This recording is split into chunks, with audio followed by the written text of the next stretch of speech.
Mário, sua quarta pergunta. Vamos continuar nessa questão, né, dos hormônios. Eu vejo que uma grande luta, né, da comunidade é para que os pré-adolescentes e adolescentes tenham a sua puberdade postergada, né, através de hormônios que retardem isso, para depois eles possam tomar a decisão. Como você mesmo citou aqui por diversas vezes, quando a gente tem essas alterações hormonais, tem percas ósseas, tem questões de mudanças estruturais no corpo.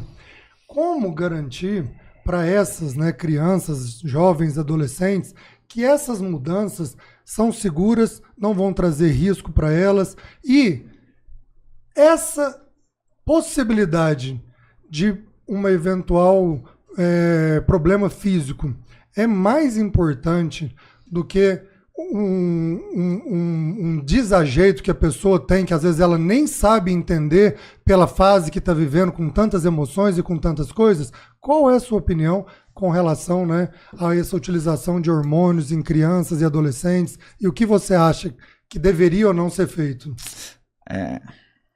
Eu não dou opinião. Opinião eu já falei, opinião é que nem bunda, cada um tem a sua. Vou continuar repetindo isso o tempo todo. Criança não toma hormônio, primeiro de tudo. A única criança que toma hormônio normalmente é aquela menina que acaba tendo ali, tá entrando um pouco antes na puberdade, e os médicos vão lá e dão uma carga de anticoncepcional para ela não menstruar cedo. O bloqueio púbere, que vocês apresentam sempre para pessoas trans, ele é uma medicação que foi desenvolvida para puberdade precoce.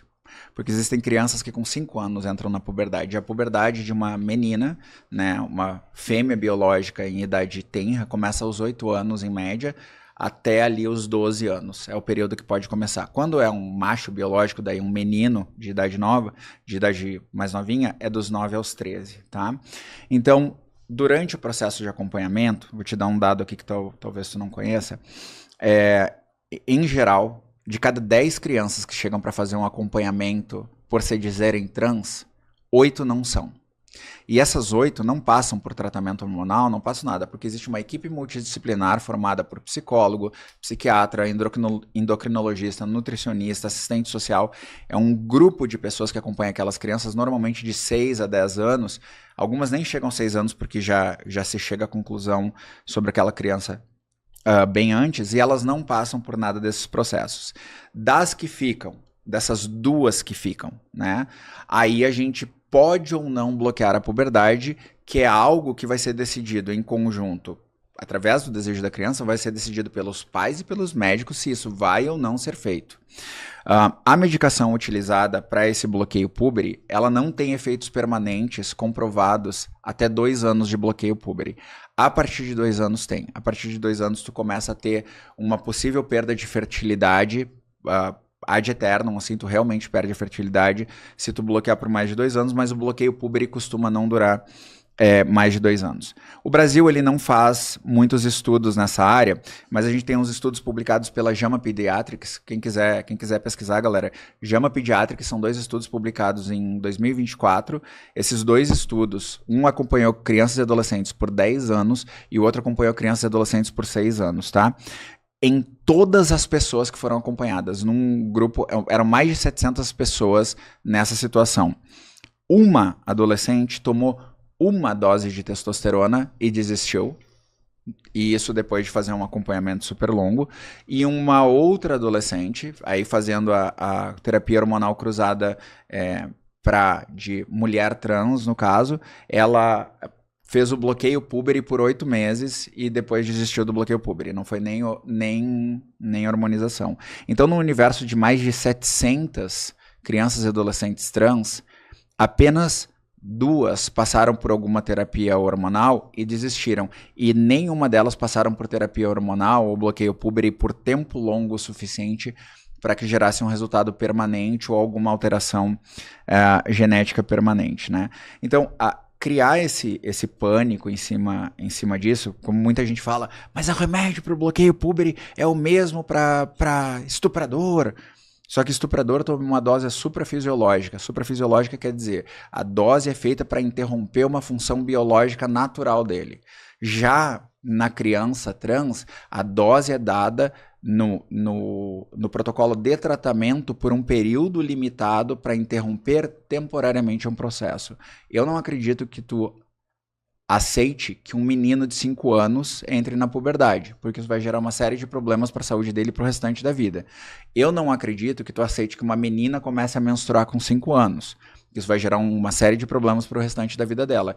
Então, não consigo entender qual é a tua preocupação com crianças que fazem um acompanhamento multidisciplinar, com pessoas que se baseiam na ciência e que usam protocolos baseados na ciência, que a gente não tem dados que mostrem esses índices escabrosos de arrependimento ou de efeitos colaterais que vão ser ruins para essa criança. Eu não consigo entender essa preocupação, quando da mesma forma que a gente protege crianças cis de uma puberdade precoce, a gente protege crianças trans de uma puberdade indesejada.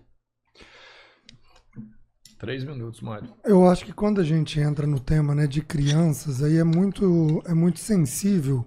E aí só realmente quando a gente tem esse cuidado para entender o tanto que é um momento difícil, delicado e complicado, que são tantas mudanças, e a influência do meio externo, sem sombra de dúvida, faz com que as crianças sejam vulneráveis e susceptíveis a várias mudanças.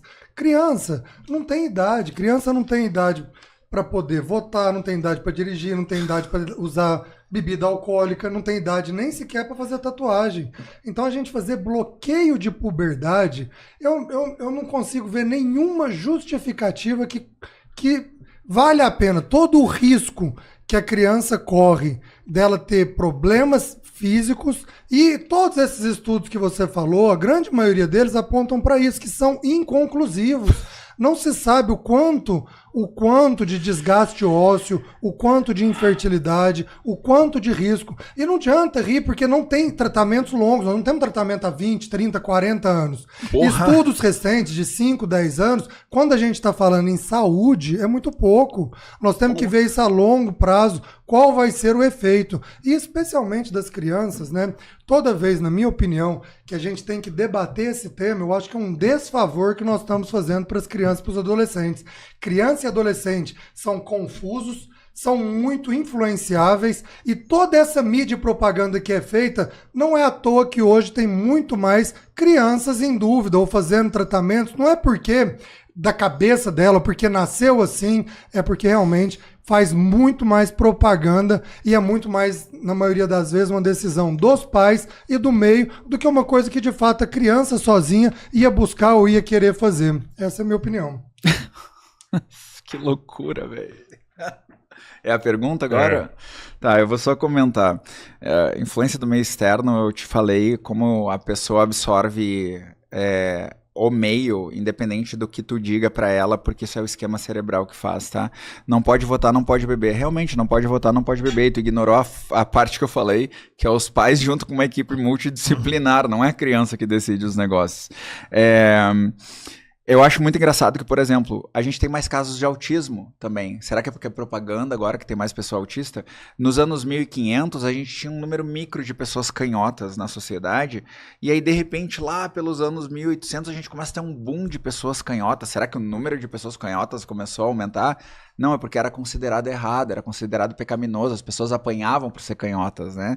Autismo, mesma coisa, a gente não tinha conhecimento nos anos 80, por exemplo, do que era autismo. A gente não tinha desenvolvido isso. Tu dizer que o acompanhamento de 10 anos é um acompanhamento pequeno, chega a ser ridículo. A puberdade, ela dura quantos anos?